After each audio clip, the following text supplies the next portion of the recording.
मान्यवर, ये पूरी चर्चा चुनाव सुधार पर थी। मैंने आज ये भी जांच करा।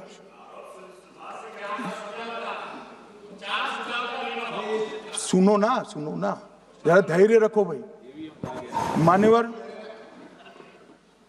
मैंने आज सुबह चुनाव आयुक्त के वहां जांच कराई।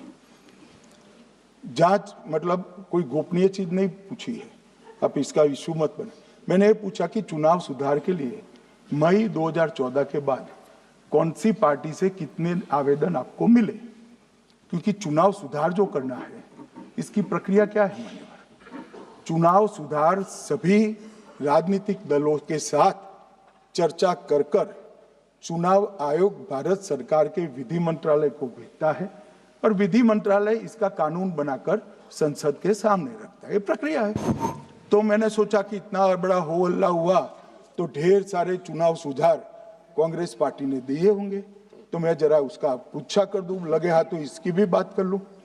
इसमें गोपनीय क्या है? तो मैंने पूछा तो साहब मुझे एक रहस्य मालूम पड़ा कि आज तक मई 2014 से चुनाव आयोग को एक भी चुनाव सुधार का सुझाव कांग्रेस पार्टी से नहीं मिला। मान्यवर,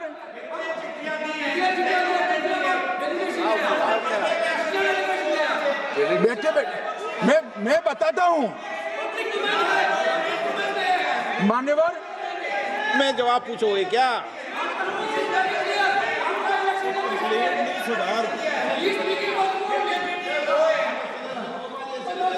आप भी बोले, हर बोलने पर एक एक बार उठेंगे क्या? हर चीज का जवाब पूछेंगे क्या आप? नो, ये तरीका ठीक नहीं है।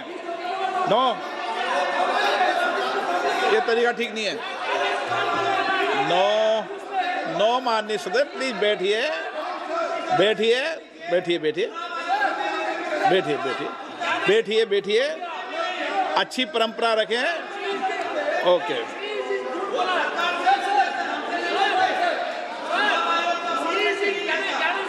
नो प्लीज, हर 2 मिनट में उठते हैं। अच्छी है। नो, ऐसी नो, प्लीज बैठिए आप, प्लीज बैठिए, प्लीज बैठिए, प्लीज बैठिए, सुनिए, प्लीज बैठिए। माननीय सदस्यगण, ये कभी परंपरा नहीं रही कि सत्ता पक्ष और प्रतिपक्ष का कोई भी माननीय सदस्य कभी बोल रहा हो तो हर विषय पर बैठे बैठे टिप्पणी करना या हर विषय पर खड़े होकर सवाल पूछना, ये परंपरा कभी नहीं रही। आपने भी भाषण दिया आज, आपको कोई ने बीच में उठ के पूछा कोई ने? माननीय गृह मंत्री जी, अच्छी परंपराएं लागू करो, अच्छी तरह चलाएं सदन। मैं मेरे स्टेटमेंट पर कायम हूं। नरेंद्र मोदी सरकार बनने के बाद आज तक कांग्रेस पार्टी ने चुनाव आयोग को एक भी चुनाव सुधार का प्रपोजल नहीं दिया। मान्यवर, ये कई बार मिलने गए हैं, मैंने उनका प्रेस कॉन्फ्रेंस भी देखा है। उनका प्रेस कॉन्फ्रेंस था चुनाव प्रक्रिया के अंदर उनका जो डिस्प्यूट है वो ऑन गोइंग इलेक्शन में इसको रजू करने का। चुनाव सुधार जो होता है, चुनाव के पहले चुनाव के नियम जो तय होते हैं, इसके लिए सभी दलों को बाकायदा पत्र लिखा जाता है और कोई मांगे तो उसको समय भी देना पड़ता है। ये दो अलग चीज है। माननीय गृह मंत्री, मान्यवर, 1 मिनट गृह मंत्री। माननीय सदस्यगण, सदन का समय माननीय गृह मंत्री जी के वक्तव्य की समाप्ति तक बढ़ाया जाता है। माननीय गृह मंत्री जी। मान्यवर, कर विपक्ष के नेता ने 3 सवाल पूछे थे और 4 सुझाव दिए थे। पहला सवाल था मुख्य न्यायाधीश को चुनाव आयोग चयन समिति से बाहर क्यों निकाला गया, पहला सवाल था। दूसरा सवाल था दिसंबर 2003 में कानून बदलकर चुनाव आयोग को पूर्ण प्रतिरक्षा क्यों दी गई। और तीसरा शार्प क्वेश्चन था सीसीटीवी फुटेज 45 दिन में नष्ट करने का कानून क्यों लाए। कानून नहीं लाए हैं, सर्कुलर चुनाव आयोग ने इश्यू किया है, मगर ठीक है, हार्द में समझ रहा हूं ये क्यों कर रहे हैं। ये 3 इसके जवाब थे। मान्यवर, मैं इसमें से सबसे पहले सवाल का जवाब देना चाहता हूं। मान्यवर, मुझे पूरा सुनकर जरा आप आपत्ति लीजिएगा, क्योंकि मैं बताऊंगा तो पास से ही, मगर वर्तमान का भी जवाब दूंगा। मान्यवर, 73 वर्ष तक इस देश में चुनाव आयोग की नियुक्ति का कोई कानून ही नहीं था। माननीय सभी सदस्य ध्यान से मुझे सुने, 73 साल तक इस देश में चुनाव आयोग की नियुक्ति का कोई कानून नहीं था। नियुक्ति प्रधानमंत्री सीधी कर देते थे। और मान्यवर, मैं आज ये पूरे देश को बताना चाहता हूं कि टोटल अब तक जितने चुनाव आयुक्त हुए और जितने मुख्य चुनाव आयुक्त और चुनाव आयुक्त, ये सभी इसी प्रकार से हुए। अब 2003 के कानून पर मैं बाद में आता हूं। 1950 से 1989 चुनाव आयोग एक सदस्यीय था। प्रावधान क्या था? कोई कानून नहीं था। प्रधानमंत्री जी फाइल भेजते थे राष्ट्रपति जी को और राष्ट्रपति जी नोटिफिकेशन बहाल नहीं करते। तो भाई उस वक्त बरोबर चुनाव था, सबसे अच्छा था। नहीं, मैं ये नहीं पूछता नियुक्ति की प्रक्रिया। मान्यवर, पूरा उनका 55 साल प्रधानमंत्री जी ने ही चुनाव आयुक्त को नियुक्त किया, तब तक कोई सवाल नहीं था।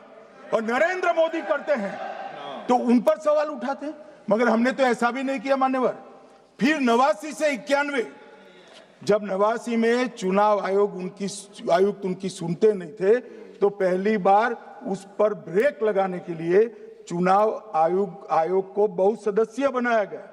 ये बिहार के चुनाव के कारण ही हुआ, परंतु वो भी प्रधानमंत्री की फाइल से ही अपॉइंट होते हैं। और मान्यवर, 21 चुनाव आयुक्त, कमिश्नर और मुख्य चुनाव, और 8, 21 और 29 इस प्रकार से हुए जिसमें कोई प्रधानमंत्री जी ही रखते थे।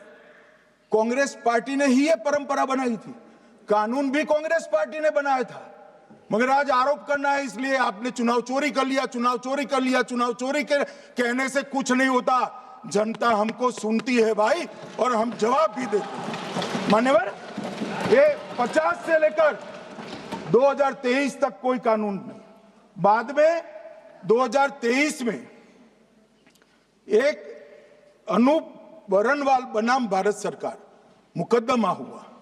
उसमें सुप्रीम कोर्ट ने कहा कि भाई चुनाव आयुक्त की नियुक्ति थोड़ी पारदर्शी होनी चाहिए। सुझावी था, ऑर्डर नहीं था। हमारे सॉलिसिटर जनरल ने वहां कंसेंट दी, तो उन्होंने कहा कि भाई हमें कानून बनाने में थोड़ी देर लगेगी और हमें इस पर कंसल्टेशन भी करना पड़ेगा, चुनाव आयोग से भी करना पड़ेगा। तो उन्होंने कहा ठीक है, अगर आप सहमत हैं, मैं जजमेंट और आर्गुमेंट पढ़कर अगर आप सहमत हैं तो जब तक कानून नहीं बनता, चीफ जस्टिस ऑफ इंडिया की अध्यक्षता में एक कमेटी बने और प्रधानमंत्री और विपक्ष के नेता इसके मेंबर।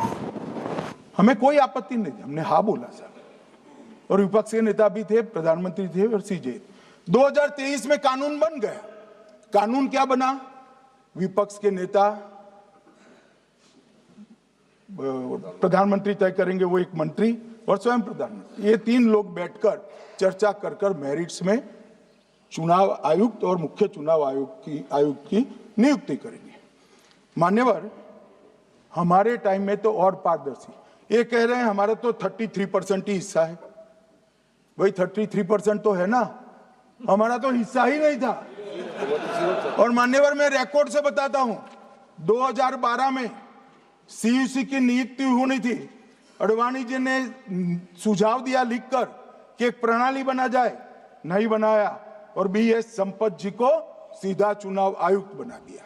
उसके बाद में भी एक व्यक्ति कैसे है इसकी चर्चा है, नवीन चावला, जिसको आपातकाल की भूमिका पर शाह आयोग ने कहा था ये निष्पक्ष नहीं है, उनको मुख्य चुनाव आयुक्त बना दिया, जबकि मुख्य चुनाव आयुक्त गोपाल स्वामी ने इनके खिलाफ पक्षपात के सबूत भी भेजे, खारिज कर दिए। मान्यवर सुने नहीं, हमारे समय में ऐसा कभी नहीं हुआ है।